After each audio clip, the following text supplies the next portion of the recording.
नमस्कार मैत्रिणींनो, आज मी आले होते डीमार्टला सामान आणण्यासाठी।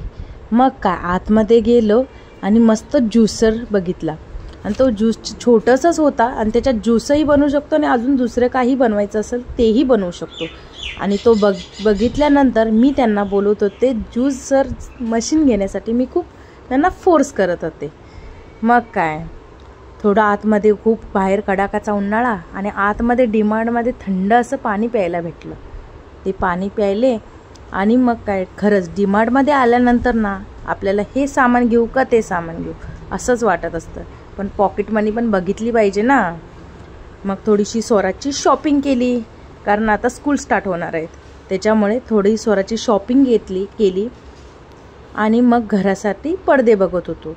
आणि इतके सारे पडदे कुठला घेऊ आणि कुठला नको, क्वालिटी तर खूपच छान होती पण कुठला घ्यायला पाहिजे तेच कळत नव्हतं। फायनली पडदा चॉईस केला आणि मग तो घेतला आणि क्वालिटी तर एक नंबरच होती डीमार्टची। आणि त्याच्यानंतर आम्ही घरी निघालो, आईस्क्रीम खाल्ली आणि डीमार्टमध्ये खरंच आईस्क्रीम एक नंबर भेटते, 15 रुपयालाच भेटते पण नंबर 1।